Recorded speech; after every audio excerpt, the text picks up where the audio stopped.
Good morning, everybody. I'm going to invite the entire panel onto the stage. You're really in for a treat this morning. Really want to thank Lori and Patrick. Congratulations, and thank you for both the inspiration and the challenge. I also just want to begin acknowledging workforce. This next session is really going to be different. It's about workforce, but it's about you because you are the public health workforce. And I first want to acknowledge people that made this session possible. There are many people who make it happen out in the communities. Here today, there are people back in the corner who make this seem seamless. You have no idea the amount of work that goes into it. There are people behind this curtain right here that make this seem seamless. And I just want to acknowledge that. And I want to introduce myself. My name's Eric Zimmerman. I always feel at home in NACCHO because I'm kind of a dyed-in-the-wool public health person. But we're going to talk today about an aspect of public health that maybe we don't always talk about so much, which is mental health.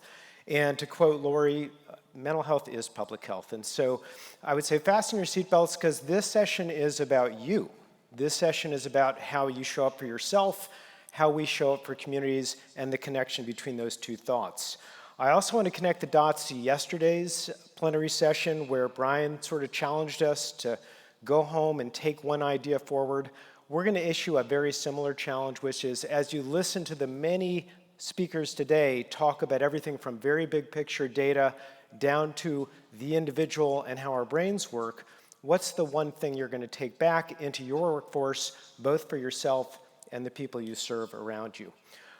This topic is near and dear to my heart. I grew up about 2 hours due north of where we're sitting right here in Indianapolis. My dad taught at IU Medical School. He was an experimental psychologist. Both my parents were PhD psychologists. I tried to run from mental health, quite frankly.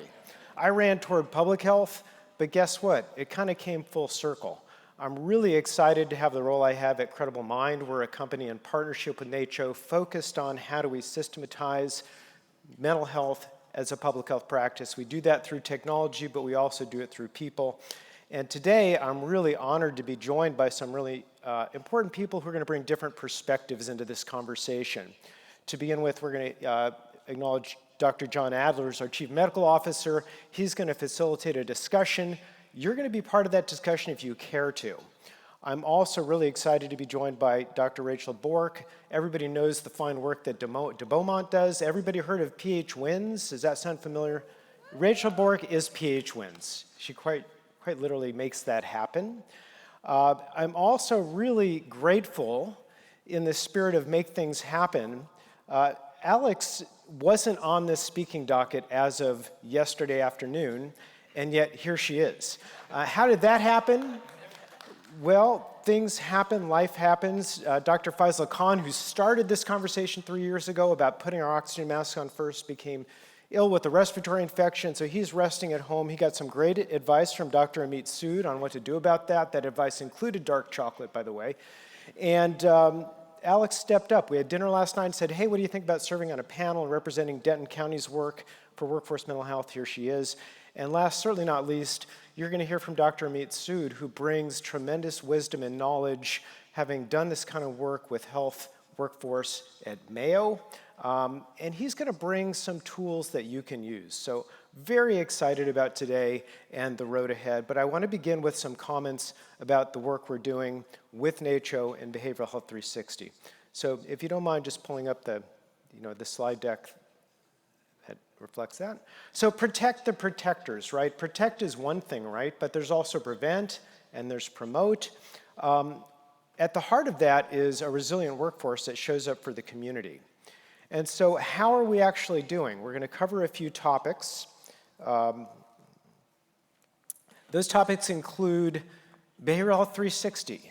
What is Behavioral Health 360? It really is public health's response. It is the culmination of a conversation that began over 3 years ago between Lori and Derek Van Brunt, who is on faculty at UC Berkeley School of Public Health, about what do we do about our own workforce, what do we do about the communities, what's the connection between the two. Let's look at some data. How are we doing today? We heard a moment ago, we are driven by data. We're also inspired by stories. So we're going to look at data, we're going to hear some stories, and we're going to debate a little bit about the role of the individual versus the role of the system, right? It's often said you can't put a fish in a toxic pond and have it thrive and flourish, but sometimes we find ourselves in toxic ponds, don't we? So what are we going to do about that? The way forward, we're going to have some interesting discussion amidst this panel, and again, the mics are going to be out and you're going to participate as well. So I'm going to share just a little bit of data. This is the appetizer, the amuse-bouche, if you don't mind, on research we're doing around Behavioral Health 360. And I'll start by saying, how are we doing as a workforce in mental health? Kind of meh, kind of okay, fair to good. What are we doing about it? Maybe not quite as good. And that's part of the challenge today. What ought we be doing to take care of our own workforce? Somewhat isn't a great score. We're looking at like maybe a BB plus on how we're doing and a CC minus on the response. The forces at play, you know this. You could have predicted these. It's funding, it's workload, it's policy, it's balancing life and work, and it's leadership. And I'm going to put a pin in that leadership challenge just a little bit, because many of you are leaders. We all are leaders of our own teams, and we play a role. What are we doing about it? Again, this is sort of the, what do the kids say, TLDR? You know, this is just the bottom line. We are offering an online platform, and I'm going to talk more about that in a minute. That is the public health response. It is NACHO's response. It is Behavioral Health 360. We're also offering employee assistance, benefits, maybe some schedule flexibility coming out of COVID. We're doing leadership training, and that's all good stuff. I do want to, for a moment, acknowledge the work going on all over the country. This map is you. These are the communities that have embraced the idea of public health is mental health is public health. But one unexpected finding, over 80% of the communities rolling out Behavioral Health 360 are turning it inward toward their own workforce. That is a happy byproduct of recognizing we need to take care of our own. The aim is to reduce the barriers, to destigmatize, but also to scale and to impact. And the focus is both the community and those serving the community. I do have a little sneak peek, and this is not intended as anything other than an acknowledgement that when you do something for 3 years and you do it in over 200 communities, you'll learn some stuff, right? So over 800 studies, 16 clinical reviews have led to a new version of Behavioral Health 360 in partnership with NACHO. And we couldn't be more excited. We kind of unveiled this for some of the organizations in this room who are doing this work for the communities and for their own. And so far, so good. So more to come on this. But what we've learned is that if you're going to show up around mental health, you have to earn trust first, right? And you are, in many cases, a trusted intermediary.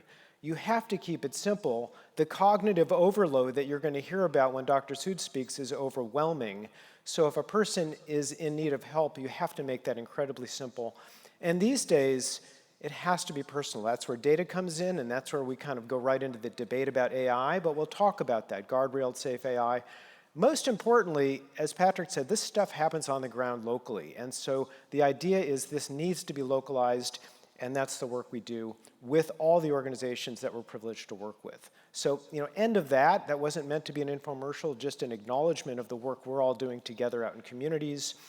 I do want to zoom out for a minute, though, because the great debate on this stage is the burnout epidemic in public health among the workforce a systems problem or an individual problem?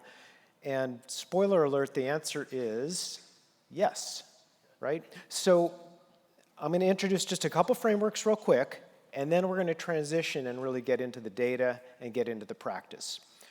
Vivek Murthy, our immediate past Surgeon General, published a framework. You can applaud for Vivek. I love Vivek. He's definitely one of my heroes. And when I went to the DHS website, my greatest fear was they'll have taken this page down, but they didn't take the page down. It's still up there. And this is a beautiful way to begin thinking about systems around workers and showing up in a way that maybe looks a little different than traditional epidemiologically driven change, but it focuses on the person, and it focuses on equity and sense of meaning and connection, and all of this stuff that, as it turns out, is really important when it comes to protecting and promoting mental health and well-being. That's out there. The URL is there. Check it out. Think about it. And again, let me come back to the challenge. One small thing you can do in your organization, maybe to encourage people to connect with something important, to connect with a sense of purpose in their work. And there's nobody more purposeful than the public health workforce, right? There's another framework, and again, I'm just giving you a skim across the surface exposure to what's out there at the systems level. There's a great organization called onemind.org, and they run a mental health at work index. Why am I showing you this? It's simply to say there are some concrete evidence-based practices that can be done at the systems level. They also analyze nonprofit data. I'm not sure they've dug all the way into public health nonprofit data, but you can see where we're doing well and maybe a little bit less well relative to things like setting strategy, leadership, culture, workforce development, communications, training specific to mental health. Do people know how to spot the problems? Does a leader or a manager know how to properly show up empathetically and compassionately and refer that person forward? Maybe not, and that's what the Credible Mind platform, which powers Behavioral Health 360, is really for. It helps make that connection. So that's the teaser, the amuse-bouche in terms of data, and a little bit on organizational frameworks. We're going to come back to, is it the organization, is it the individual, and what can we do in a few moments. But first, I couldn't be happier but to be on stage with Dr. Rachel Bork, because I've been a fan of PH Wins. I rely on that data as we do planning, and now you get to hear directly from Dr. Bork what we are learning on a national basis. Rachel? Thank you.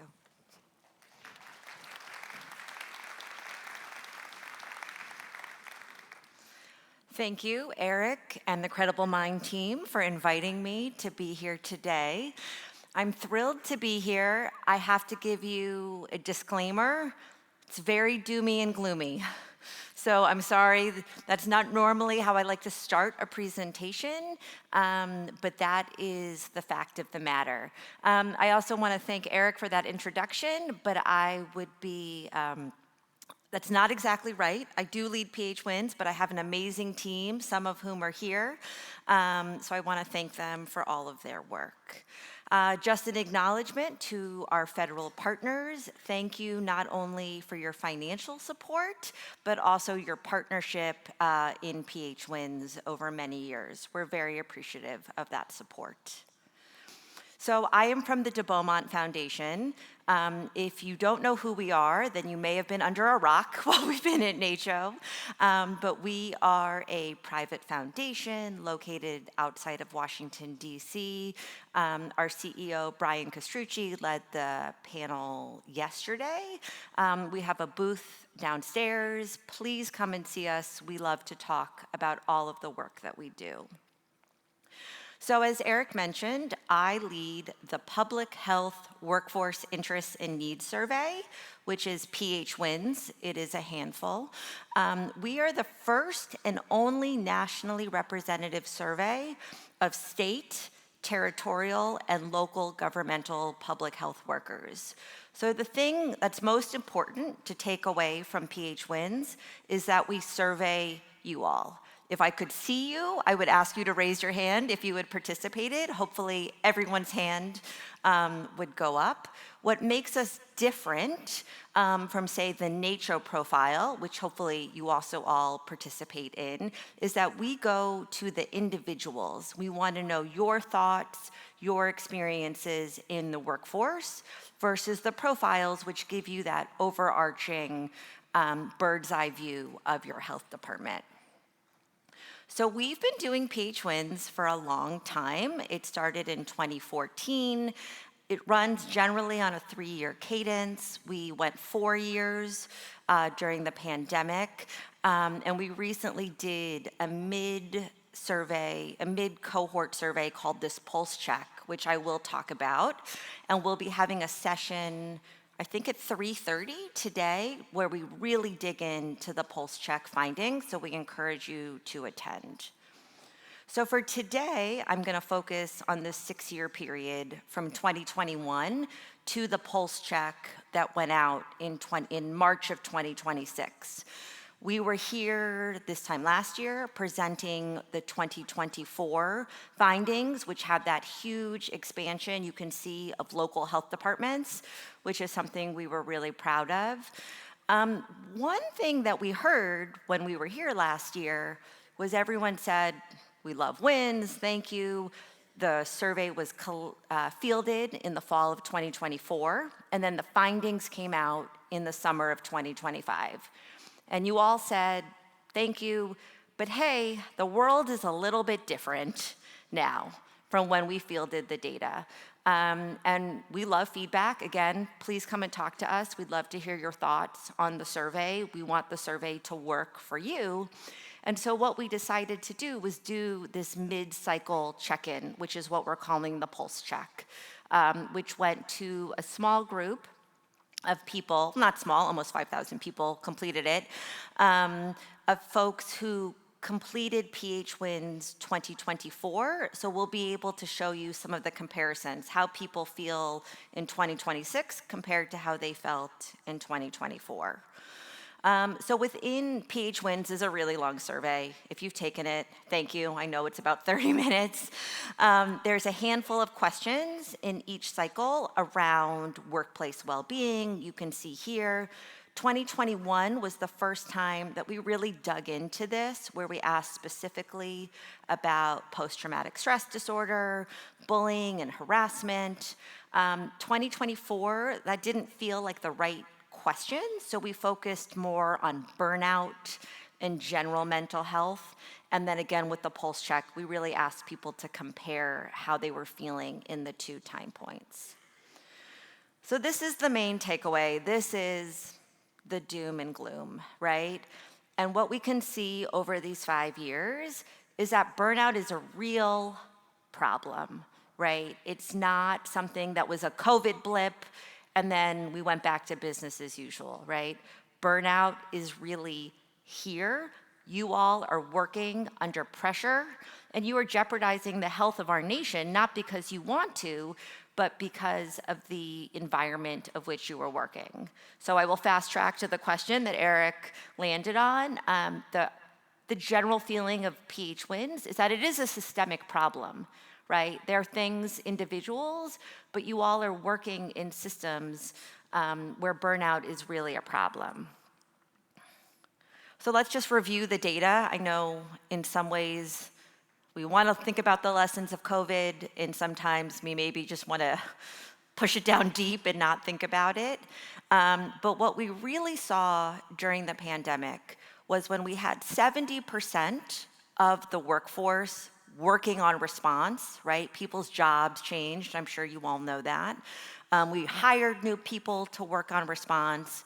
But what we saw was that over half of you reported at least one symptom of post-traumatic stress out of a 4-point scale. And nearly a quarter said they were reporting 3 or more symptoms, which indicates probable post-traumatic stress. That's not good, right? We all can say that that was a hard time for our field. It was also the first time where this notion of like bullying and threats and harassment really came to the forefront. I know it was talked about prior, but public health has always sort of said, trust us. We're the experts. We know what we're doing. And this was really the first time where public health leaders felt that attack, right? 2 in 5 or 41% of executives say, I felt bullied, threatened, or harassed. 3 in 5 folks said that they felt that their public health expertise was undermined or challenged. And again, we saw that the intent to leave really skyrocketed, right? People said the pay, the workload, they were ready to move on. So when we went back out in the field in 2024, we were hoping to see a big change, right? The pandemic was over. Hopefully folks could get back to business as usual. But what we found is that that wasn't the case. That burnout was really this big issue that wasn't going away. And what we can see here, people said that they wanted to stay, but that, that they wanted to stay, but burnout was still an issue, right? And you can see here, over 70% of the workforce said that they were experiencing at least one symptom of burnout. And 1 in 5 folks were experiencing near constant symptoms of burnout. Again, that's not great, right? And what we can see, we just published some new research in the American Journal of Public Health by great colleagues at Johns Hopkins, is that this is also really concentrated in younger employees. There's something going on with younger folks where they are experiencing or reporting that they are struggling with their mental health much more so than their older colleagues. And this is something that we saw in our pulse check. So again, this is our release of all of this data. If you go to our website, you can see a lot more, and we'll have our session at 3:30 where we really dig in to what you all are saying. But it was really clear in the pulse check that there is strain. People are feeling worse in 2026 than they did in 2024. And you can see here, it's about a third, right? Again, the question was, think about how you felt in 2024. Are you better? Are you worse? And so forth. And so 35% say they had worsening feelings of burnout, and about the same percentage, 34%, report a stress level that is worse or much worse.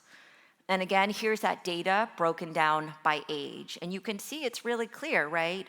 Within the employees who are reporting worse or much worse feelings of burnout, almost 50%, 47% of those who are age 35 or younger say they are feeling worse. Again, and the other one about mental and emotional well-being, that 31% compared to the 21%. And we know from all of the work that you all are doing in FIG and other places that there is this need to get younger people into public health, right? We know that we have a lot of folks who are thinking of retiring and so forth, but if they're coming in and they're feeling that their emotional, mental and emotional well-being and their burnout is really higher, they're not gonna wanna stay, right? And that provides a large problem for our succession planning.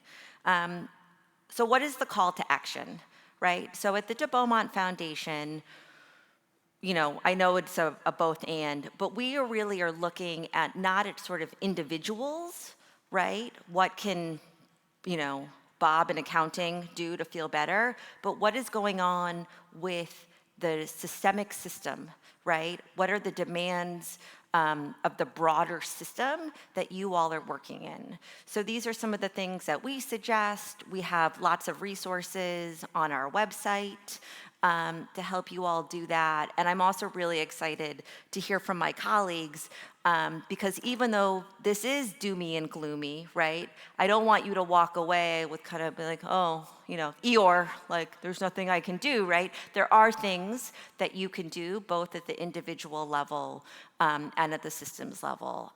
So thank you for our time. Again, come and find us. Myself and my team, we love to talk about PH wins, maybe more than any of you all want to talk about PH wins, but we looking forward to connecting with you. And I am personally really excited to hear from our panelists around a way forward. So thank you. Thanks.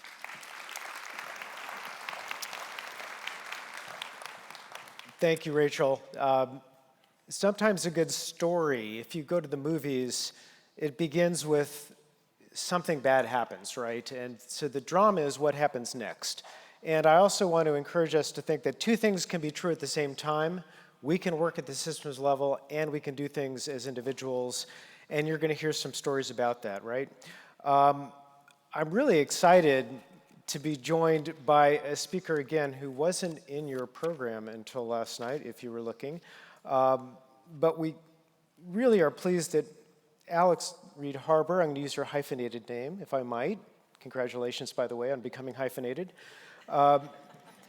She is absolutely a friend of Behavioral Health 360 and Credible Mind, an early adopter of our platform, and I invited her up to talk from a couple of perspectives as well. She is a division manager in Denton County in Texas and walks the talk and absolutely can share stories of why did Denton County look at this problem from a let's start with our own workforce first.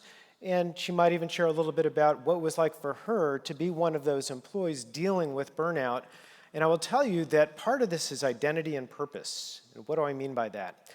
if you look at the research on stress and you look at the research on people showing up and achieving a state of flourishing or mental well-being, a lot of it really is about sense of identity and sense of purpose. There is almost no more purposeful workforce than the public health workforce. And as it turns out, high-purpose people, when faced with stressors that they can't control, that is a recipe for burnout. But all is not lost. We're going to learn some specific techniques. But first, I'd love to hear from Alex, just her perspective from Denton County. We'll call this the view from the ground. If you don't mind, Alex, please Certainly. grace us with your comments. Thank you so very much. I am absolutely delighted to be speaking with you guys today. So I love to meet strangers. I love to strike up a conversation with someone and learn about their experience and their life.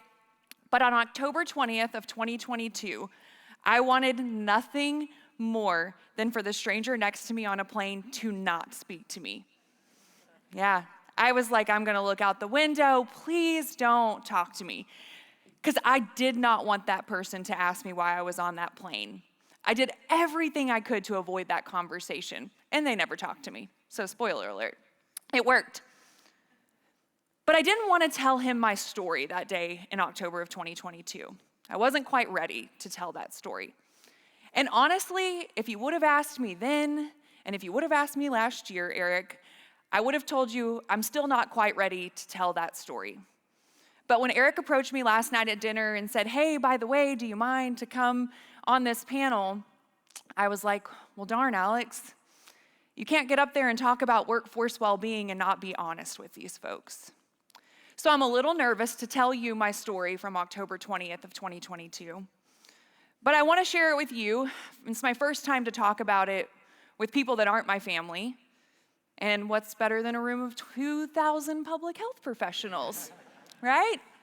So if you'll bear with me to go on a little bit of a journey, on October 20th of 2022, I was on a plane to Arizona. I wish I could tell you that it was for a vacation or for something fun, but I was on the plane by myself, headed to an inpatient treatment facility for a ferocious eating disorder. I was leaving my family and my work that I cared so much about behind because I knew that I had to get into recovery in order to keep doing the work that mattered so much to me. And when I hear the words burnout, it almost doesn't resonate with me because I love the people in my house and public health with every fiber of my being. I loved public health so much that when my profession felt under attack and everything felt out of control, I turned to the only thing that I could control, and that was determining what I ate during the day. And it turned out that over a couple of years, my body could no longer sustain the way that I was navigating the world. And I actually went to a dietitian for the first time for them to tell me that I was healthy so that I could go back and tell my family that I was healthy and that they needed to leave me alone and stop asking me questions.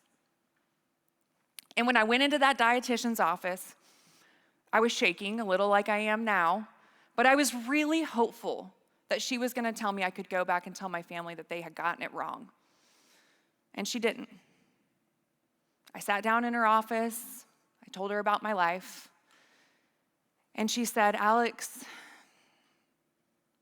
I have to diagnose you.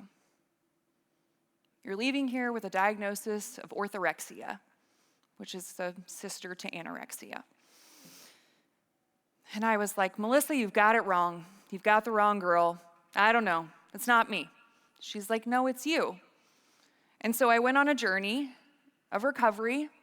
I got on that plane to Arizona, and in a room of public health leaders, shaking, I want you to know that I'm one story among thousands of stories in this room. And I love public health with every fiber of my being. And over those 8 painful weeks in treatment, I learned that in order to keep doing this work, the work that means everything to me, I had to learn how to take care of myself. If I wanted to keep coming back to NACHO, if I wanted to keep coming and meeting you brilliant people that are doing brilliant things, I had to learn how to take care of myself. So I hope if you hear nothing else today, I hope you hear that your work matters, and I think you know that.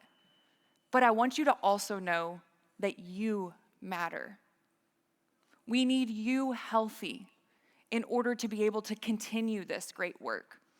And I appreciate you guys for holding space for me this morning to stand up with shaky hands and maybe a bit of a shaky voice to tell the story that I wanted so desperately to avoid telling on October 20th of 2022.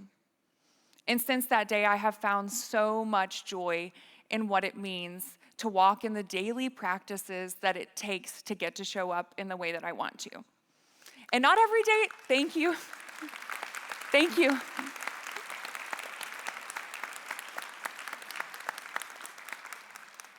Thank you.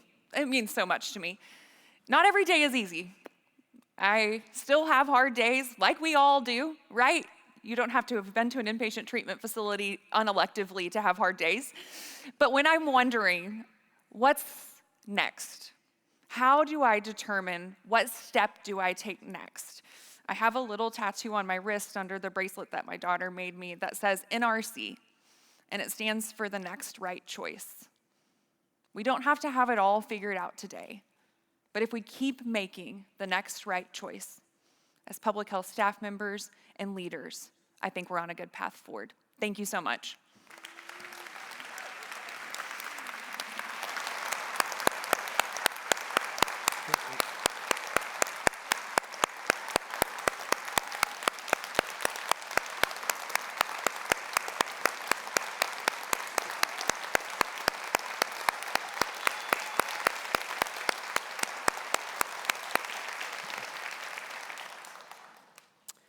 Wow, just wow.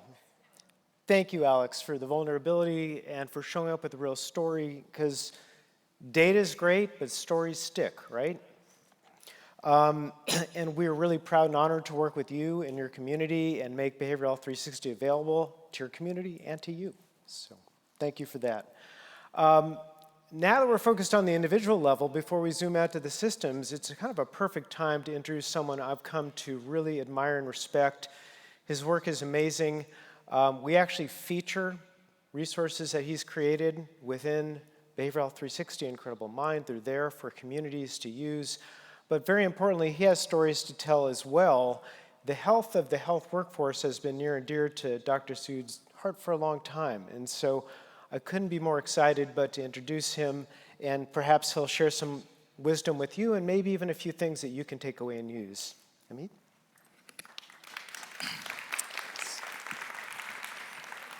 Thank you so much, Eric. A few years ago, I was talking to a physician colleague and asked him, when was the last time you were completely relaxed? Excuse my accent a little bit. You can crank up your hearing aids if you wear one. That's what my patients do when I walk inside. So when I asked this gentleman, when was the last time you were completely relaxed? He said, that was like 4 years ago. I was getting my colonoscopy. And I realized that if getting a medical procedure under sedation is what it takes to relax you, then I need to find better ways. Several years ago, maybe about 15 years ago, I was struggling. I had tachycardia. I was in the ER with a swollen cough. Right at that time, I had received a Dear Dr. Sood letter from an attorney, and my then 2-year-old was struggling with a 3rd episode of sepsis. So what I was doing from the hospital ER was calling to reschedule my patients and my call and all of that, and I was struggling with that. And that's when it struck me that I need to take care of myself. Nobody else will. And so what I'll share with you this journey, perhaps this is how I felt, as you see in the image. Meditation didn't work for me, at least at that time. Actually, this is a picture of someone who is constipated. That's the reality. The real constipation, though, is of thoughts. Constipation of thoughts. Too many thoughts stuck in his brain. And so the resilience, I actually sometimes see it's a laxative for the mind. It's a different way of looking at it. So the first thing I would share with you is a boring preview that has been approved for audience of all ages, which is talking about how much do you love when your doctor or somebody talks about diet and exercise. Drink more water. Are you not sleeping enough? Micronutrients. I mean, that's all very obvious, very important, but that's not what we're going to touch today. Because, when we talk about system level changes, there is a system within us, which is our brain. And there is a systematic change happening in the brain over the last 50 years. In 1980s or 1990s, when you were working, you got 3 to 5 communications every day. Now you get 3 to 500 communications every day. Our brain was not designed to lift that much of cognitive and emotional overload. So unless we systematically look at life very differently, and choose to redesign our brain, we'll be just going in circles, right? Nobody has ever talked at this conference how to get more mileage from your gallbladder, right? Because gallbladder is not trainable. Nature gives us brain and heart. Those are 2 organs that are trainable.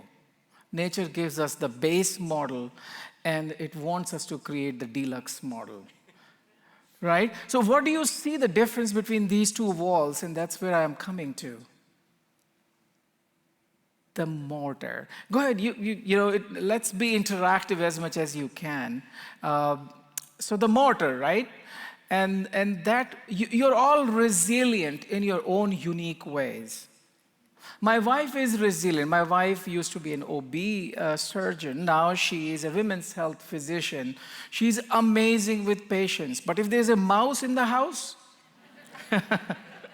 she'll be on another floor. She'll get in the car. Bob, the bugman in my town, can't handle ER, but he can take care of all critters. So I don't ask who is resilient. I ask, how are you resilient? Because every person is resilient. A wall that doesn't have mortar breaks with the smallest gust of wind. So that's what we are trying to do. We are trying to build the mortar that improves our relationship with self, others, and life's purpose. Those are the 3 core relationships that capture the totality of life. Your relationship with self, your relationship with others, and your relationship with life's purpose. So we'll explore that in 2 questions, and I'll just give you a teaser to what is a much longer sort of set of ideas program. So lately, my focus and energy have been inconsistent. What's happening there? If you woke up this morning, did you wake up this morning, you say, oh my gosh, what a tough day, I'll be appreciated too much. I hate being appreciated so much. We don't wake up that way, right? We wake up with all kinds of concerns, and we all have something going on in our life. All of us do, right? So when my colleagues in neurosciences wanted to see how the brain looks when you're resting, they thought the brain will shut down. But this is how the brain looks when you're resting. It's like fish market. Every small square here is changing blood flow. And they are organizing in blobs of blue and red that are forming and dissolving, which are networks in the brain. So our brain, the system of 86 billion neurons, is a very large network. And those networks collaborate to create 2 modes of the brain at the macro level. The first one is the focus mode. Best example of focus mode is when my young daughters at a birthday party, they've drank a lot of fruit juice and they're doing pee-pee dance. Their legs are tight and they're doing like this. And I'm like, honey, I think you have to go. And they're like, no, daddy, I don't have to go. But they actually have to go, right? Nina needs to go. I don't know if you ever watched that. It's very funny. So focus mode is when you're immersed. Anytime at work you've done pee-pee dance, you're fully engaged. Put that in your PH Wins assessment tool. Have you done pee-pee dance at work? Right?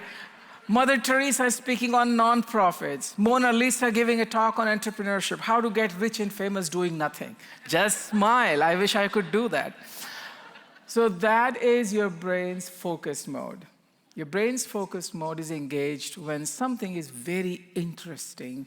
Come with me overseas, come with me to India, I'll show you elephants jaywalking. That'll get your brain in the focus. This happened to me when I took a colleague and he was like, he just sat down. He said, let me just absorb all this. I can't go anymore because there's so much sensory stimulation. But there's a second mode of the brain called the default mode. Default mode is when you go home, you're telling your work story to your partner and they start looking like, huh? Like totally blank because their attention went somewhere else. I saw this, a kid walking with his head buried in an iPad on an active railroad track in Rochester, Minnesota, where I live. And that is concerning, or basically when you're physically at one place, mentally at another place. Now, this is not my imagination. Our brain sort of goes between default and focus mode all day long. But when we use default much more, it becomes a dominant player in our brain. The more we engage the default mode, the greater our risk of anxiety, depression, attention deficit, and even dementia. And this is very much biological. This is not a theoretical model. Hundreds of studies now have shown that. And that is what is happening in our world. Our default modes are much, much more active. So that is the first challenge. The second challenge is very important for you to understand, which is brain fatigue. Has anyone ever said, I'm going to rest my kidneys from 2 to 5 p.m. in the afternoon? You don't rest your kidneys because kidneys are designed to work for 24/7. Brain gets tired because of accumulation of unreabsorbed neurotransmitters. So this is mathematical. In 90 minutes, your fatigue level is high, your accuracy is down, your reaction time is up. Why don't you realize, anyone wants to say, why don't you realize your brain is tired? Your brain should be tired by now, but you're not realizing it. Maybe you heard a wonderful story from Alex, that's why you're energized. But why otherwise you're not realizing by 10 a.m. that your brain is tired? Because brain has no pain receptors for itself. If I kept my shoulders like this for 30 minutes, I'll wreck my shoulders. By the time you realize your brain is tired at 6 p.m., you're behind the curve. So the question is, how can you keep your brain energized in this world? One is obviously rest, creative rest. Creative rest is when you can let go of planning and problem solving. When you can say that, when you're just focused on the moment. If you're planning insurance premium on your 15-minute break, that's not rest. The second brain energy comes from something I realized when my younger daughter was like 2. She was badly constipated. That's why I talk about constipation a lot. She was constipated, and I was like 5 days in a row, and I'm seeing this patient, and my wife sends me a text which says she did it. And I wanted to get up and do high five with my patient. I'm so happy. I have no fatigue that evening. I experienced uplifting emotions. Then I looked at the literature, and I realized that uplifting emotions are an amazing source of energy. And the third is, of course, motivation, internal or external, preferably both. Why am I doing what I am doing? What is my North Star? So what is the acronym here? RUM, exactly. Our brain is hungry for RUM every single day.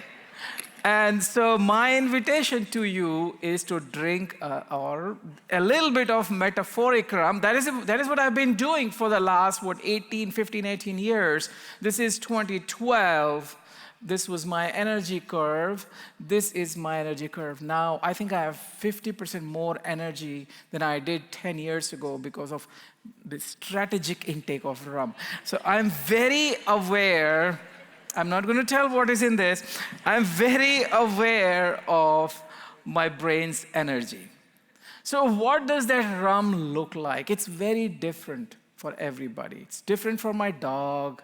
It's different for my cat, my friend's cat. It's different for you. It's different from me. But I'll share with you a couple of ideas there. The first one actually is anchored in gratitude. And this started about 18 years ago when I've been married 33 years to my lovely wife. And she declared after 15 years of being together that she had started finding me boring. And I reciprocated a sweet revenge. But then I realized that I need to find a glue of how do I connect with her? Because, she's a physician, I'm a physician, we start arguing first in the morning. That's not very healthy. It does not bode well for what children experience. So I started a simple practice. Before meeting her in the morning, I would think about her in the bed and send her my silent gratitude. So I almost prepared to meet her. Trust me, friends, that completely transformed our mornings. So what I'm going to do is this. I'll do this little practice with you right now for 2.5 to 3 minutes, where I invite you to imagine you woke up in the morning, close your eyes, and think about 5 people in your life you're grateful for. Okay? So I invite you to close your eyes, and I'll take you through this 2.5-minute practice. Don't go away. I'm trying to channel Larry King live. So please close your eyes. Imagine you are waking in the morning today.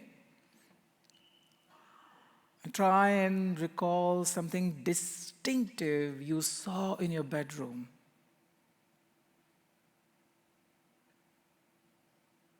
Now think about the first person in your life who matters a lot to you. Recall that person's smiling face.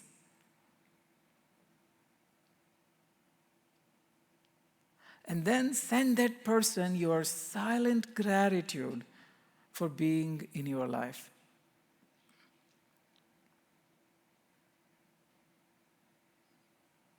For the second person, think about someone in this room who you really appreciate. And think about why you appreciate them.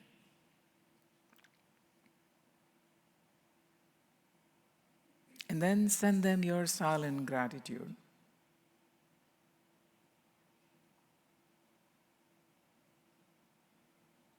For the third person, think about someone mildly annoying at workplace.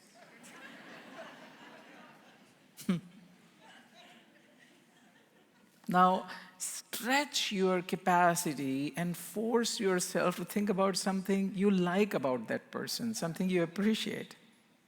Yes, you can do it.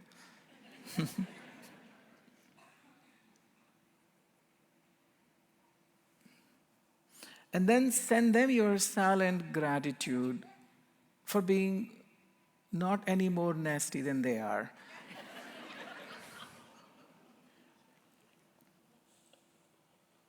Go back in time and look at yourself as an 8-year-old.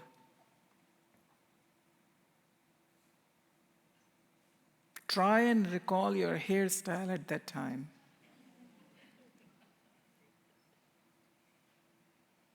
Tell your 8-year-old self, it'll be fine. It'll work out. You'll have struggles, but you will come through.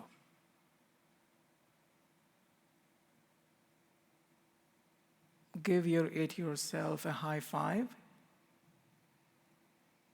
and send them gratitude for making all the right decisions and sacrifices so that you are here today.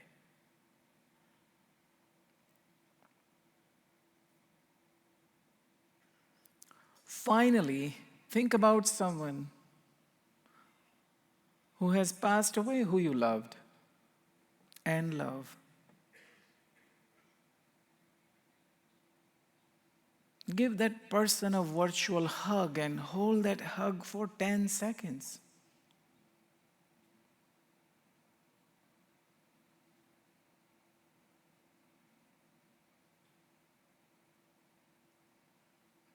Eight, 9, 10.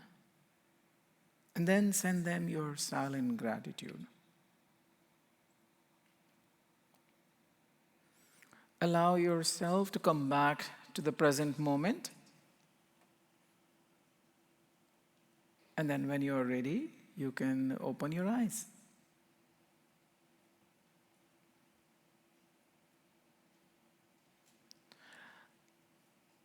So one of the best ways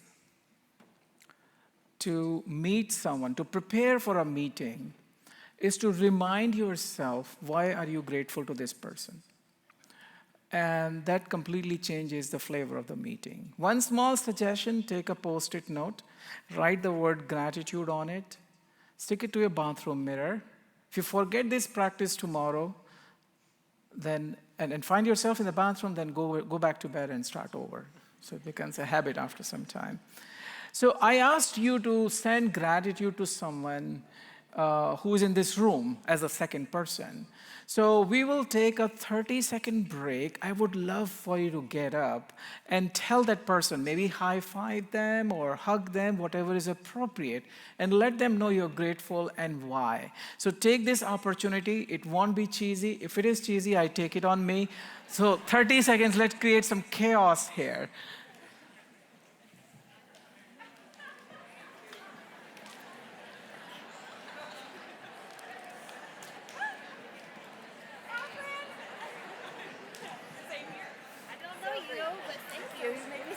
Oh, I know. Oh, sorry. Thank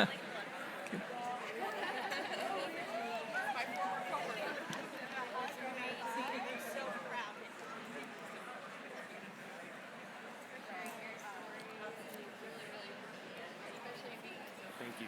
Sure.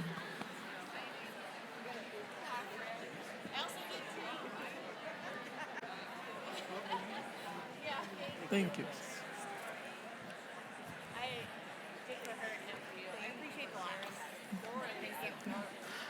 Okay, we can come back, please.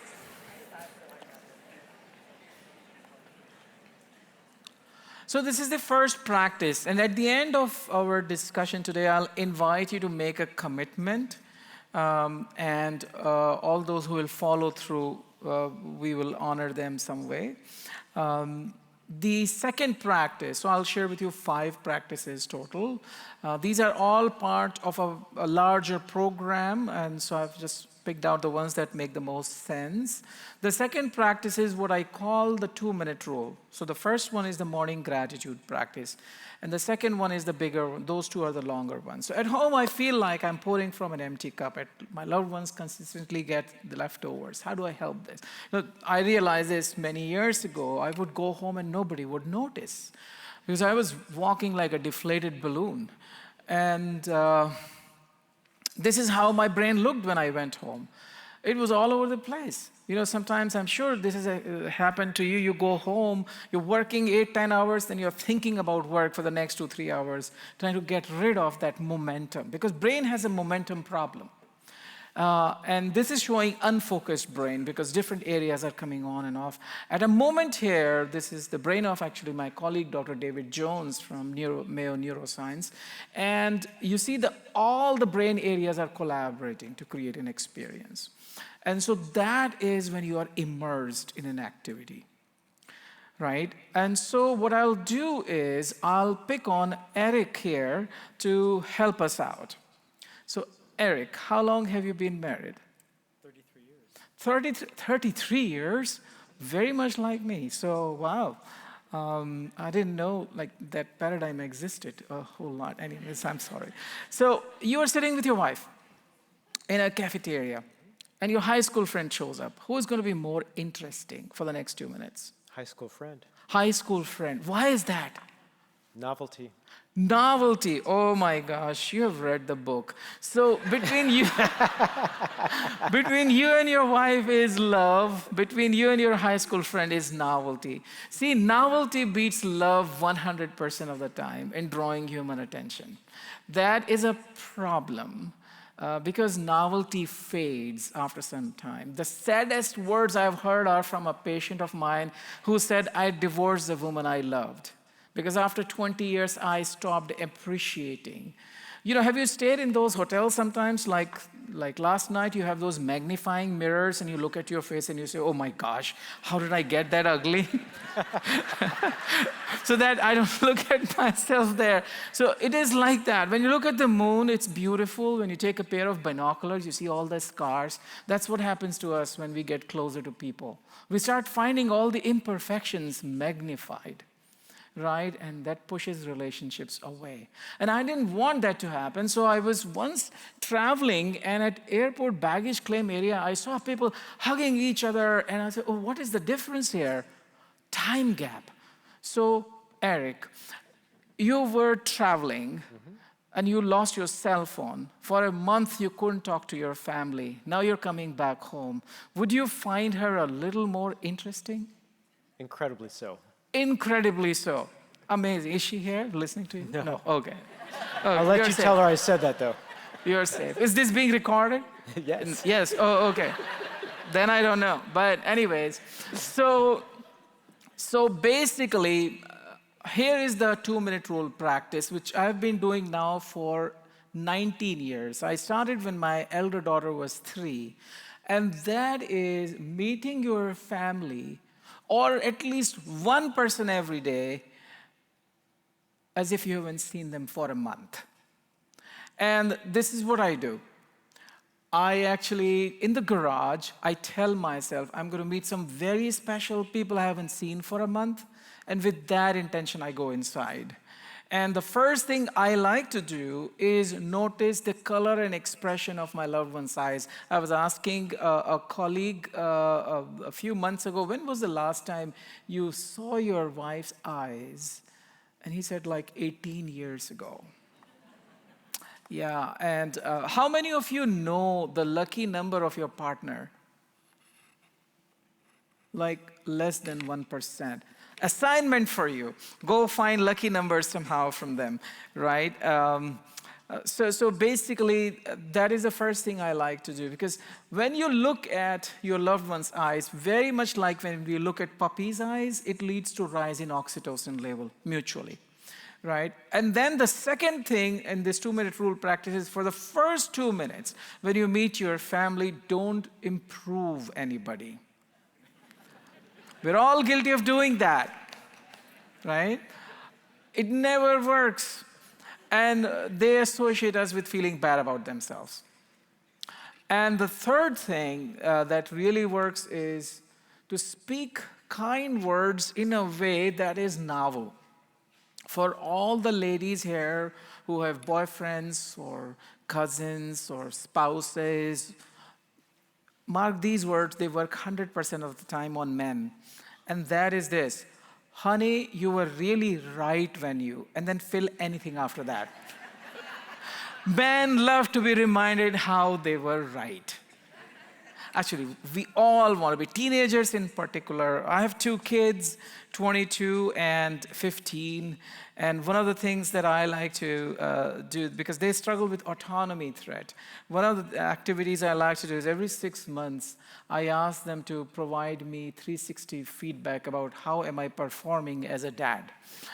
And started off with, I should brush my teeth after coffee, and I'm too bald to pick my daughters from the school, and now it's much more civil, but it takes away autonomy threat from kids. So this is the 2-minute rule practice, and when you look at your loved one's eyes, only for 2 seconds, not 2 minutes, otherwise you'll freak them out.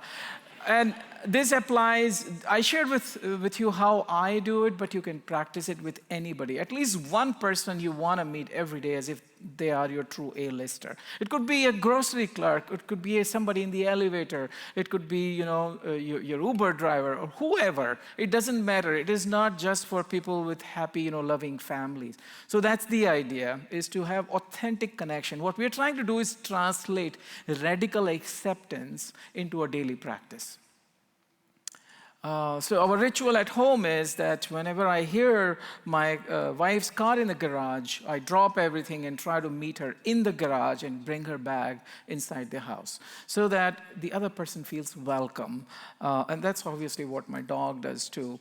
So we're trying to be a little bit like dogs. Actually, that is one of my true fascinations and love. 3 supporting practices.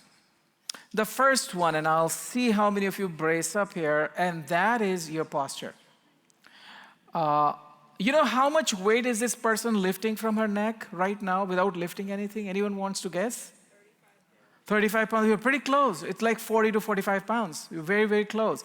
Because every degree tilt of the neck, your strap muscles have to pick an extra pound. Because they're not working at mechanical advantage. So, because we work so much at desk, try to we all attend good, boring meetings. One of the best things you can do in that meeting, you go say, okay, I'm going to go endure this meeting for 45 minutes or an hour. All I'm going to do is focus on my posture.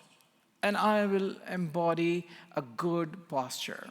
And that will prevent chronic neck pain, which affects about 60 to 70% of us, a large percentage of us. That's number 1. Number 2 is leveraging science, which we have known from 1990s. So right prefrontal cortex brain activation leads to withdrawal behavior, leads to negative emotions associated with depression, etc. While left prefrontal cortex is more approach behavior, more engagement, more positive emotions. And you know what engages the right prefrontal cortex? Frowning. So in one study, they actually gave Botox in the frown muscles. And these people became happier, and their left prefrontal cortex activation went up because they could not physically frown. So that study, and then looking at some of the positive effects of it, this is called face-brain feedback, has helped me embody a very simple mindfulness practice through the day, which is smiling through the eyes.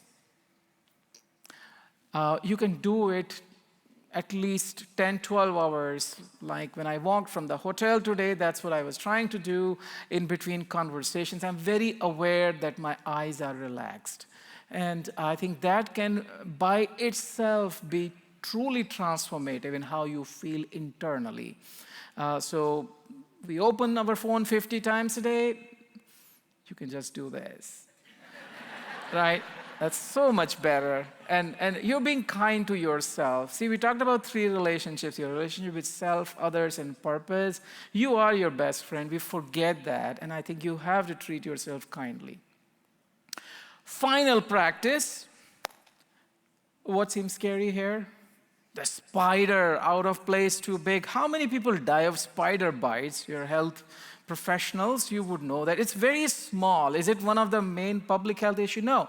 What kills more people, spiders or donuts? So I hope we don't have donuts for lunch here, because if you go to a party and they've got a box of donuts, 20 donuts staring at you, run away in fear because they're trying to kill you by feeding you donuts. Because our system says, oh, this will come handy fighting the next Neanderthal. That can happen any moment. And so we have some unhealthy worries. So this is what I did. And during the pandemic, I realized I was worrying that I was not worrying. So I thought, I need to constantly worry to keep my life afloat. So I created a scheduled worry time. And 2 clinical trials have supported that. And so you just take out 10 minutes just to worry. And when you're done, if the same worry comes at 6 p.m., say, I have an appointment with me again tomorrow, and keep a diary and such. Otherwise, the whole day becomes one big blob of worry. I know I have 14 to 1,500 weeks left on this planet. And I have finite time. The system will continue to try to figure itself out, for sure. But by the time the system fixes itself, it'll be behind the curve for me. So I want to take charge of my being today. Now, am I saying all this fluff? We have done over 35 clinical trials. The first one was with my cynical Mayo physician colleagues who went into a randomized trial, and we found that it improved resilience and decreased stress, decreased anxiety, and improved quality of life. Since that time, we have tested this on healthcare workers. We have a large study with UNC Chapel Hill and R01 grant where we are testing this amongst pediatric healthcare, children's healthcare providers. And we're trying to reach as many people as possible because I think understanding how the human brain operates is key to our well-being. My final thought is I would love for you to take 20, 30 seconds and commit to your neighbor one practice you will do. And that is morning gratitude. Wake up in the morning and think about a few people you're grateful for. 2-minute rule, meet with your celebrity, at least one person who's your A-lister. Posture, smiling with your eyes, and schedule worry time. And if you email me that commitment, then I will send you, there is no subscription or anything. I don't operate any of that. I'll send you a surprise little gift that will not change your net worth, but might be interesting. Thank you. Thank you for having me.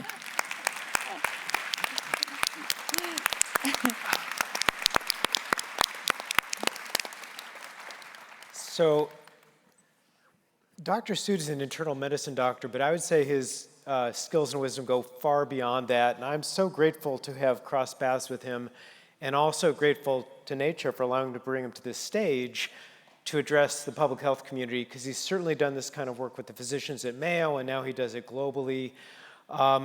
You possibly can have him do work with the organization, but if you can't make that happen, I am really proud that we have his work represented within the Credible Mind platform that supports Behavioral Health 360, so we can get little doses of that goodness.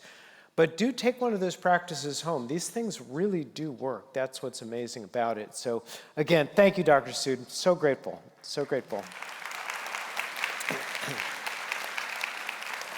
So now's the part where we get just a little bit interactive, and I also want to do a bit of a gratitude to Dr. John Adler, who similarly has just this amazing background. Do you know that John taught at Harvard Medical School and was an editor at the New England Journal of Medicine, and he's here with us to talk about the power of smiling and the power of connection and the power of practices that may seem, quite trivial, but they really aren't.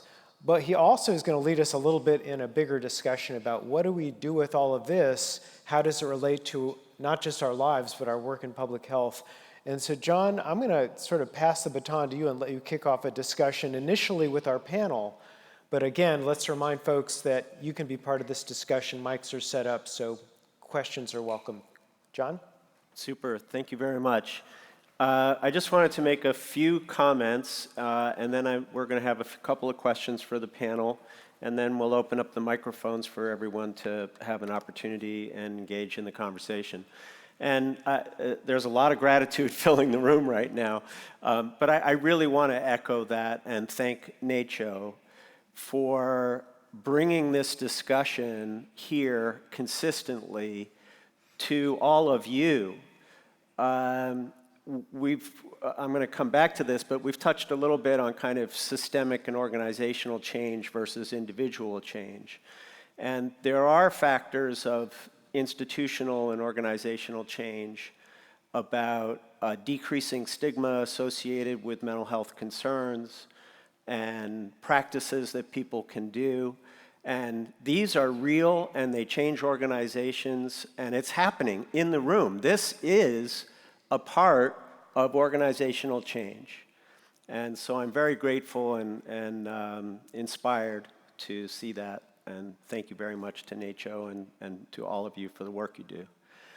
I had a couple of thoughts that came up through the conversations here. So one is the Botox study may have a confounder that, because people go out and do this on purpose. The other is you had mentioned Eeyore as part of the conversation, and there's a great book that I'm just going to throw out. It's tiny. It's really super easy to read, called The Tao of Pooh. And I don't remember exactly who it's by, but it's a wonderful book and an easy read, and it brings some of the spiritual aspects and mindfulness down to Winnie the Pooh. As an analogy, it's very helpful. Just a couple of questions for the panel, and one thing I noticed in this conversation was, in particular, Alex and Amit.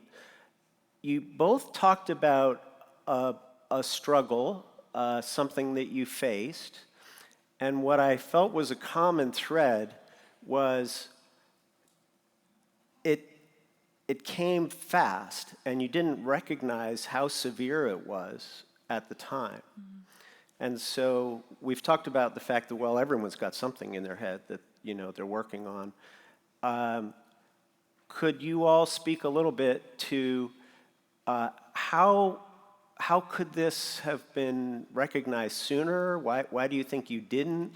What would people in the audience need to be mindful about to help them? Is there a role for screening and assessments?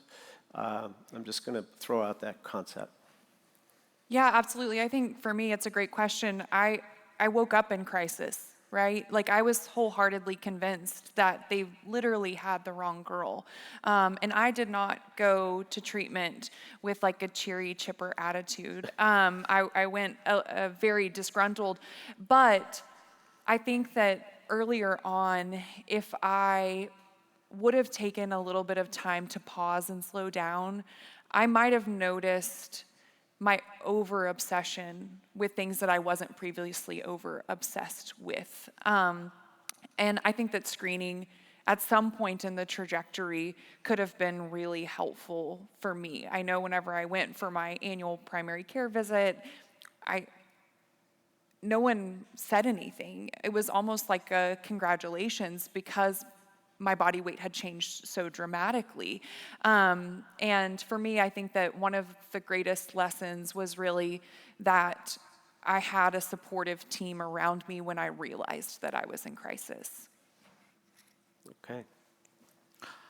So, well, I was 13 or 14 when I developed a neurological disorder where I would pass out. And I really struggled. I was put on anti-epileptics that would make me drowsy, and I was dizzy all the time. So somehow I grew up with a lot of, I was shunned because people thought I had devil in my head, in that part of the world. So I was pretty much a loner, and I engaged a lot in self-blame, and I definitely had very low self-worth. I also was rejected by my first crush at age 10, who thought I was not attractive enough. My wife said, "You had me at hello," which actually has served me very well. So, nevertheless, so I just am in the habit of disregarding my symptoms. If I'm feeling fatigued, oh, it's just me. Oh, am I losing enthusiasm? Am I being selfish? So this is very common. There's an epidemic of low self-worth in our society. And when you have low self-worth, you do not raise your hands even if you know the answer to the question, or if you have a legitimate concern. You just blame yourself, right? Yeah. And I think helping children, it starts at a young age, helping children feel worthy. I think that is a very, very important intervention that we can do. Yeah. Yeah, one of the things that I like to tell my two princesses is how lucky they are for me in my life, and everything changed for my life, and giving them a little bit of control, like, okay, should we take this highway or should we take the service road? There's a service, oh sure, let's go by service road. So different ways that we can build their and our own self-worth. Yeah, that's great. Wonderful, thank you. There's another book that comes to mind, and again, I don't recall the author, but it's called Unworthy, and it is one of a million books that address the question of self-worth. But it's written from a woman who has faced this challenge in particular, and it goes through a lot of the steps that people who have low self-esteem or low self-worth, kind of intrinsically or at some point in their lives, and the things that they do to compensate for that, many of which end up being harmful or kind of self-destructive or undermine their relationships. But it helps kind of put it into a context, and so you can start to rationally understand maybe some of those behaviors better. I have another question, but in the meantime, we really do want you all to join the conversation, and there are 2 microphones. There's one in this aisle here and another one in that aisle over there. So people can start formulating your questions, stand up and go to the microphone, and we will start taking your questions. It was observed earlier, everyone in this room is a leader, regardless of your title. And so we're really looking at ways and things that you can take home. And part of this conversation is the tension between organizational or systemic change and individual change. And obviously, there is severe need for institutional change. And the general thinking is this is a big battleship, and it's hard to turn, takes a long time, a lot of resources, and requires cultural change within each department or organization, and maybe at a larger scale as well. And so that's kind of difficult to achieve. What steps or interventions or practices do you think there might be that people here could take back and start to nudge the ship in a different direction?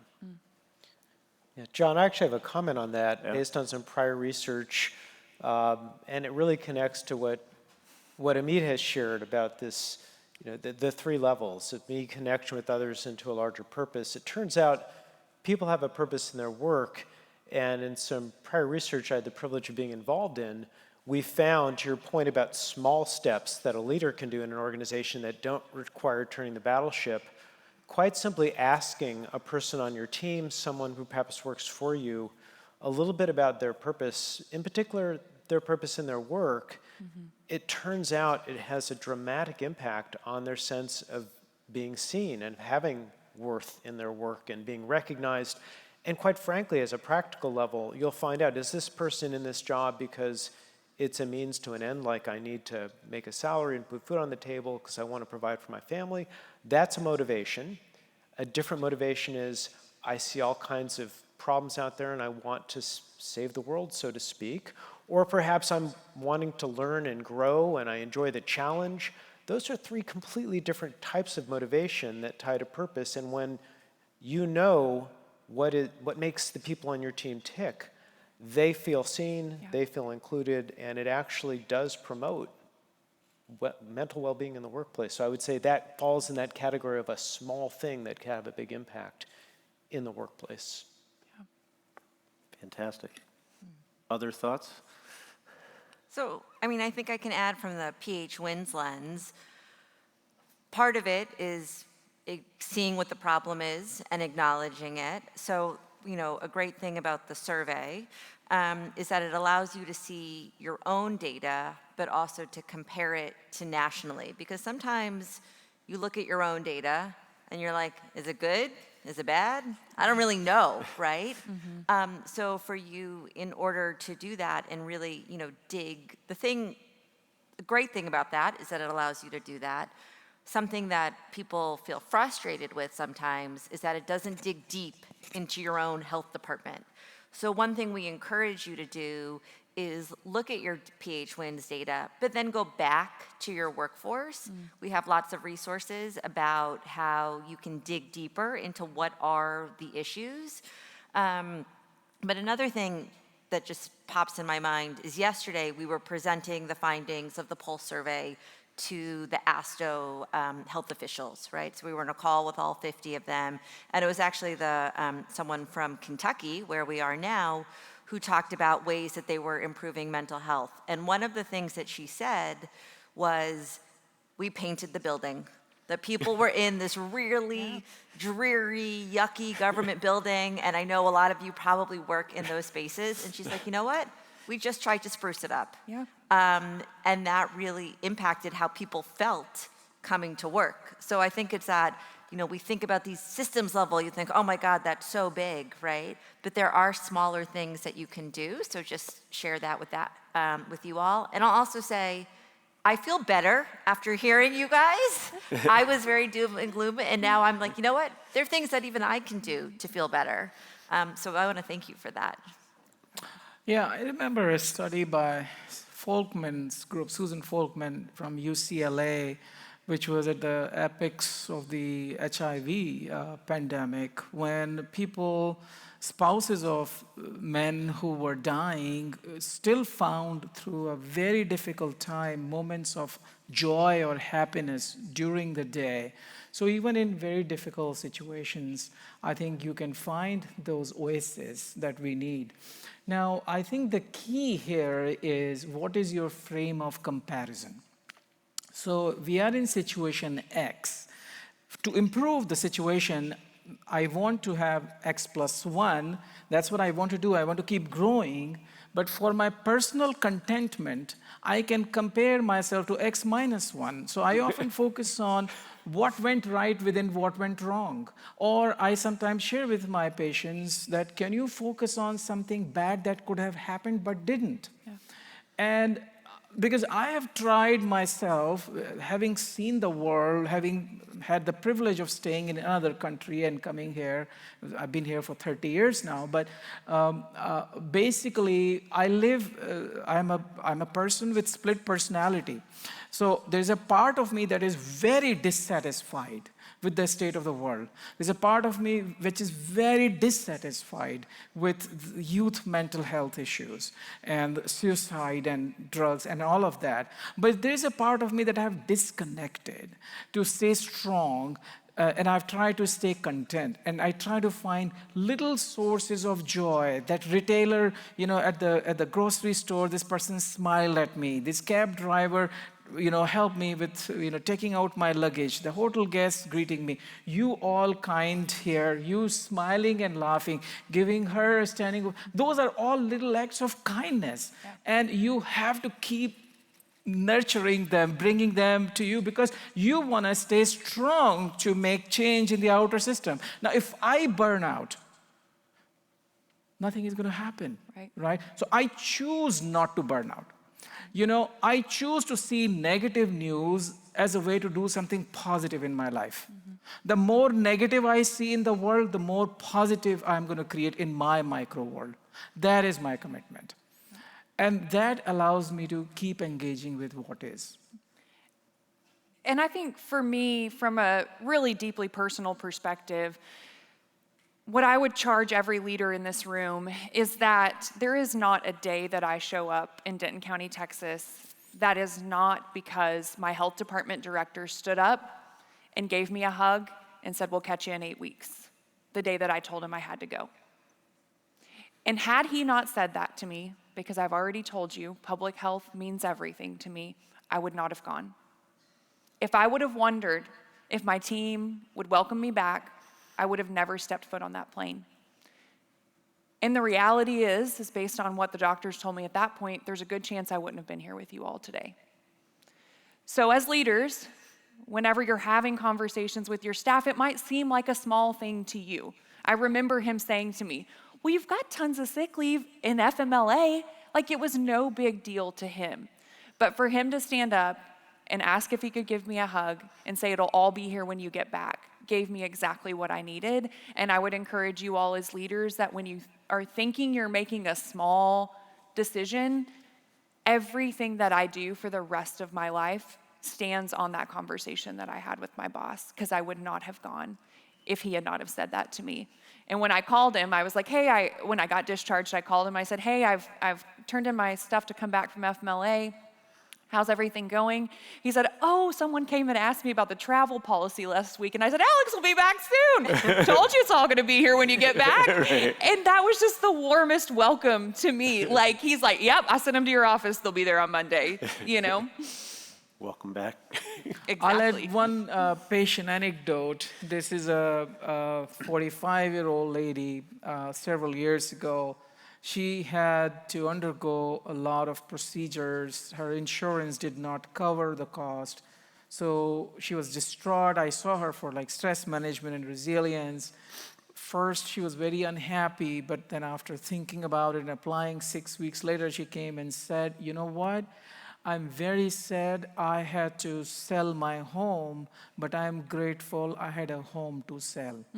Many people don't even have that. And I realized from her that if that's what she can think, and similar to this little girl at my daughter's elementary school, I asked what makes her happy. She had come from a country where she hadn't seen, blue sky because of the smog. She said, I'm happy because the grass is green and the swing sets work and the sky is blue.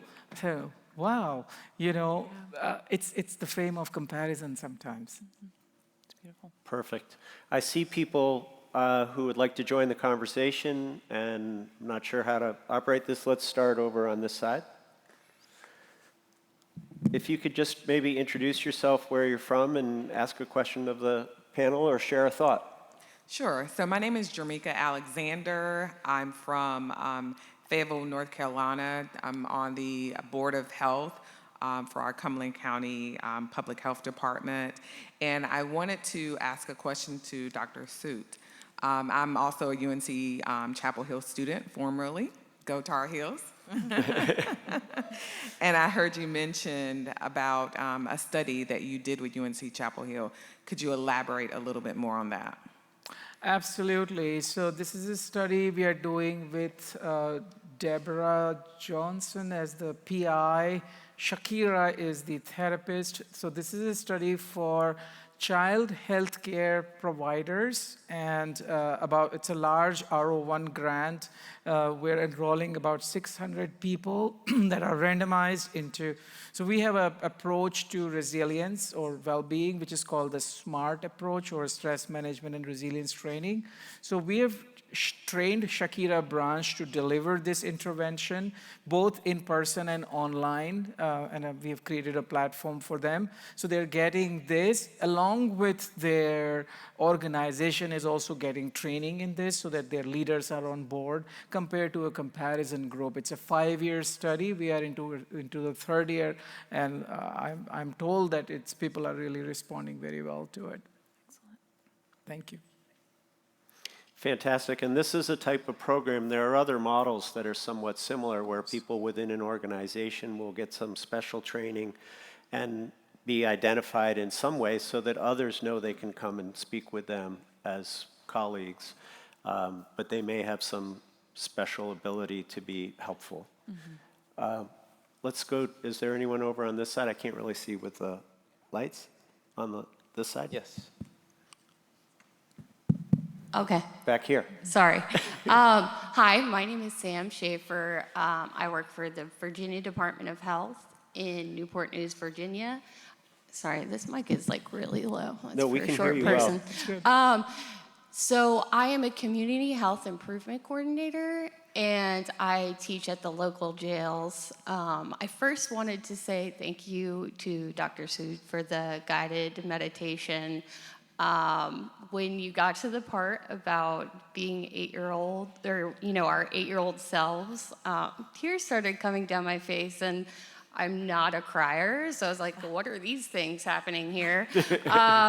And I guess I need to schedule some stress time, but I just appreciate it, thinking, we really do have to just stop and live in the moment. That's really important and something we lose sight of in public health. But I did have a question about purpose, so I did add, I teach health literacy in the jails, and that's something I actually added to the curriculum because I do feel it's very important, especially in that population, for them to guide their decisions based on what they believe their purpose is. So first to know that. But I wanted to ask, I always try to do engaging and fun, like learning activities, if you had any ideas. And that's for anybody to answer. To clarify the question, activities in order to help them find greater purpose? Yeah. Yeah, I can touch on that a little bit, having done a bit of work in that area, and then I'd love to hear from Dr. Sood and others. It's a tricky question, right? Because sense of purpose, for some people, it's easy to write down and it's a very concrete thing. For others, it's a feeling. And so my own take on it is sort of a gateway to purpose is to imagine aspirationally the self that you want to be. And a question that I've used in activities are, think about that self and what is that self like? What are those attributes of that self? A little bit like when you're at your best, you are. That's a good lead-in question. You start thinking, well, maybe I'm courageous or maybe I'm kind. And as you invoke that thought process, which might tie into identifying what some of your core values are, it can lead you to what's really most important.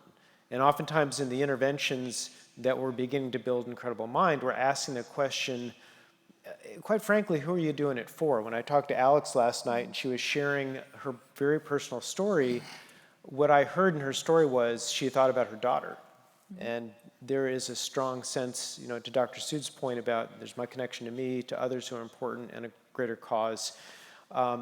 Oftentimes, especially in public health with behaviors and hopefully for the work you're doing, people aren't always, just in it for themselves. There might be something bigger, and that bigger thing might be to set a good example for my kids or to make a difference in my community. So asking those almost fill-in-the-blank questions, how are you when you're at your best, or what is the reason you're showing up for this? Those can be useful stepping stones for people to get to that deeper sense of purpose. Others? Great. I can share a few thoughts there. The first one is I often talk to people about three things: goal, meaning, and purpose. Goal is what I'm accomplishing right now. Meaning is why am I on planet Earth? Purpose is why was I created in the universe? Purpose transcends language. It transcends your presence on the planet.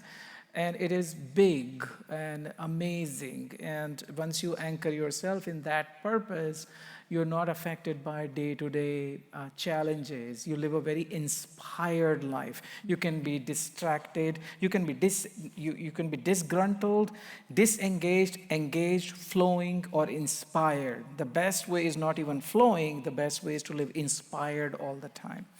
Now, what I like to do is ask people, imagine you ran into an alien who has no idea of planet Earth, who doesn't know what a husband-wife is, who doesn't know healthcare. How will you describe yourself? How will you describe yourself to an alien? You say, I'm from UNC or I'm from Rochester. They don't know that. So what are your descriptors? And to me, there are two descriptors. One is, I'm an agent of service, and two is, I'm an agent of love or kindness, whichever you want to say. So becoming an agent of service and love/kindness is presently my core purpose. And everybody comes around to their own descriptors. I think someone asked me recently, how will you measure your metrics 5 years from now? That I don't use any metrics. If 5 years from now, I wake up and I think I'm a better human being than I am today, then I'm successful.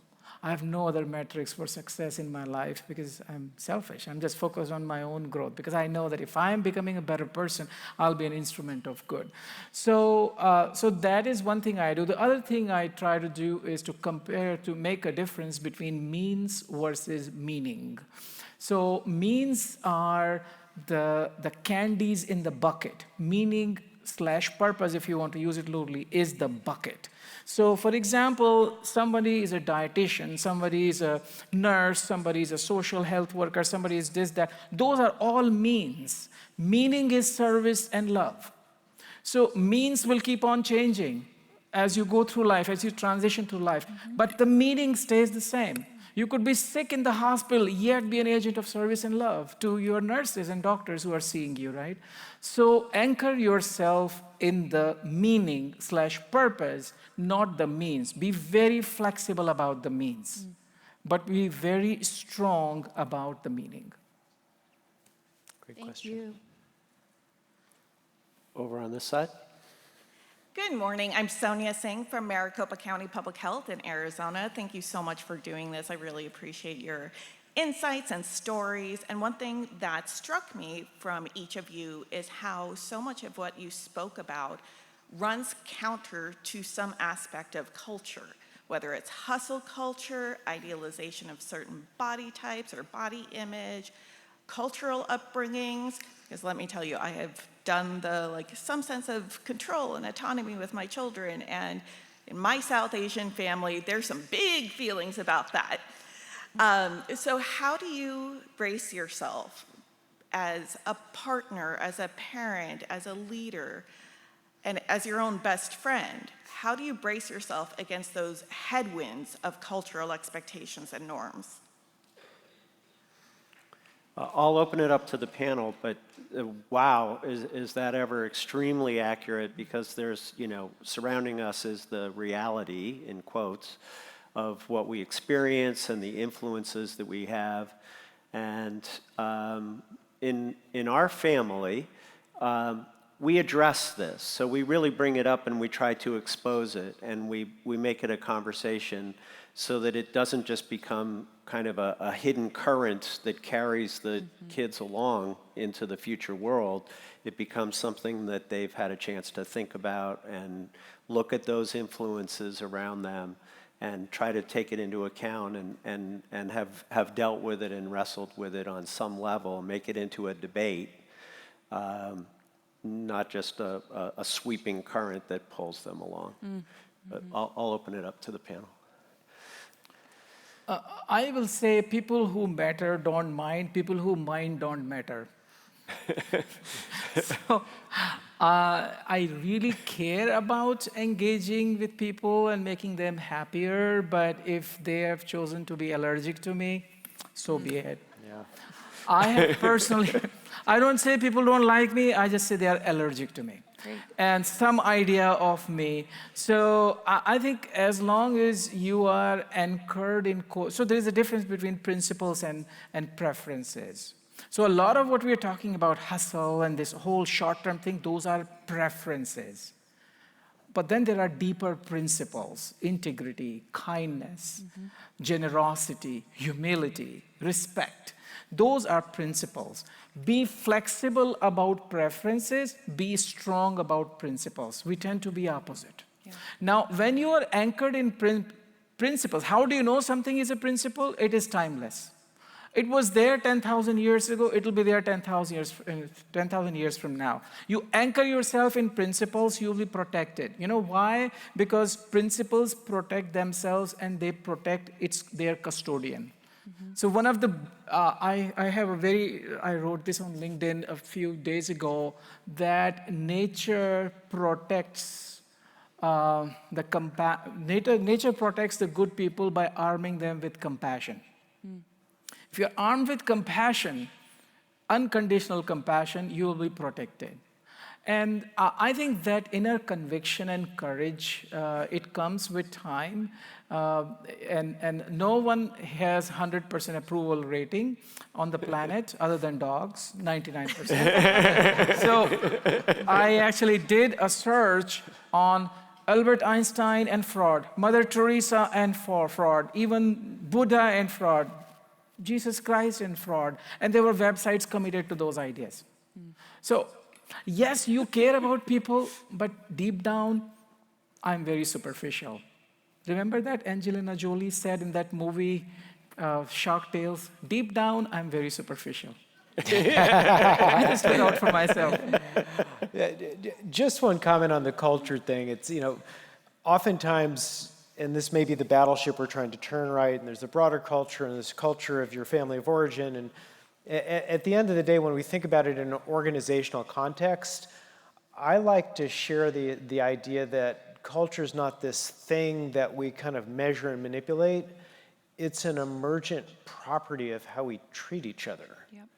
And that's where we come around to the small step of smiling at someone, or being kind to the Uber driver, or showing up and asking the person that you work with, tell me a little bit about yourself, because that's how culture gets created, one tiny step. And I think of it, I was once with a teacher, it was like a yoga thing, and her opinion on this was, we don't have to, because I come from we got to get over half the people to do the thing, right? Well, actually, no, it's not quite like that. It's a little bit like a ripple in a pond, right? If you are that small pebble, the ripples will emanate. So I would just say, let's not be intimidated. Let's just show up and base our behavior on those kinds of principles and watch what happens. Yep.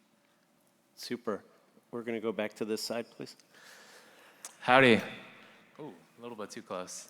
Matt Dang, coming in from Austin, Texas. I'm working operations at the Travis County Hospital District. My question is, so I think with a lot of public health work, I'm sure we all know this, we lean into problem finding and then problem solving. But I find what that leads us to is that once we move on from one problem to the next, and it's easy to fall into the trap of pessimistic thinking. So I'm interested to hear what y'all have to say, if there are so many societal issues that we're always working to try to solve, and sometimes it can feel overwhelming at times.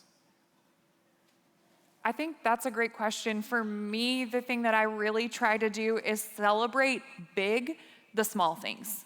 Like, I love to make up a made-up celebration for something that is a small success amongst our team. And I can see the way that it invigorates them, because it is. There's so many things that we're working toward, and it's easy to see the challenges ahead of us. And so for me, it really is about the practice of celebration amongst our team, whether that's like throwing confetti down the hallway or high fives, but it comes back to that organizational culture and energy of, how do I want the team to leave at the end of the day when they're leaving from work? And I want them to feel invigorated. I want them to feel on the end of the spectrum beyond that flow state to inspired. And that can come from just little acts of fun and celebration for us. Yeah, I would simply add that this is not a program. In other words, this idea that we're going to do mental health for the workforce, Behavioral Health 360, the Credible Mind platform, it's not a finish it and then move on to the next thing. This is an ongoing investment and commitment. It's not just how we show up, it's how we show up for the people that work for us and with us, and how we direct them. So it's a great question, because we do tend to go crisis to crisis to crisis, and this is a little bit different. So I really appreciate the question. I'm mindful of the time. We're in the kind of waning moments here, but if we'll have one more question from the side. I'll just go to respond to him. One thing Okay, that sure. Maxwell said, men would rather die than think. And, and so problem solving involves a lot of thinking, and that is not easy. It's a heavy lift. Yeah. Thank you. Hi, I'm Josh Robinson. I currently live in Indianapolis, Indiana. I'm wondering just suggestions on first step. I have two mantras in life that I've taken from two different spectrums of binge TV or smut TV. One is, my wife likes to watch RuPaul's Drag Race, and I've watched some with her. And I've really internalized, it's paraphrasing RuPaul, you can't love others till you love yourself first. And that's stuck with me for a long time. And another is watching a really bad dating show when we lived in the UK called Love Island. And I've adopted their acronym that I heard in an early season in the mid-2010s of PMA. And so every day I wake up with a positive mental attitude to love myself first and to love others. And I'm wondering thoughts on how can we, in these lines of service that we work in, spread that internally and then help others find that externally in the work that we service. Yeah, I wrote in this thing, it's called It Takes You to Tango, not It Takes Two to Tango. There is a small little practice where you take a dollar bill and you show the dollar bill and how many cents it is 100 cents. Now you scratch the dollar bill and make it dirty and crush it and all of that. How many cents it is still 100 cents.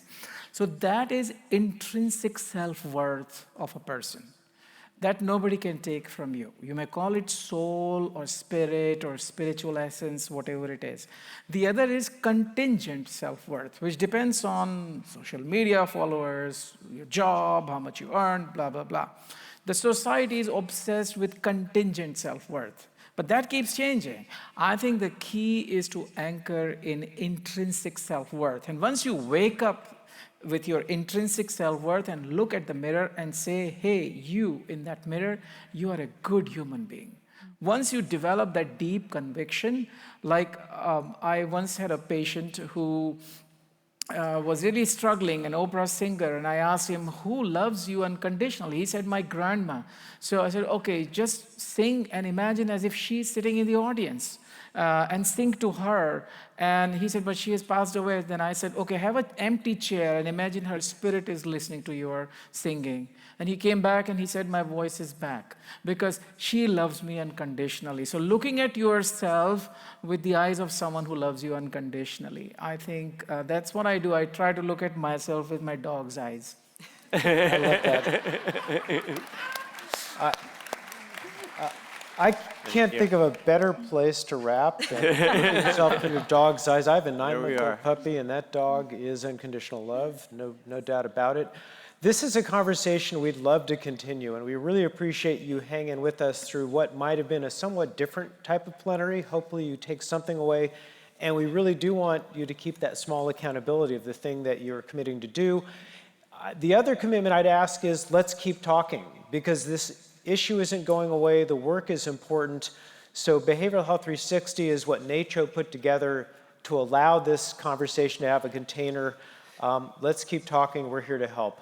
I want to thank the panel. I want to thank each of you for what you brought. It was really unique, and I want to thank you all for staying with us, and I wish you a great rest of the day. Thanks. Thank you. Ladies and gentlemen, thank you for attending today's plenary session. Lunch is available today in the exhibit hall.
It was such a small space.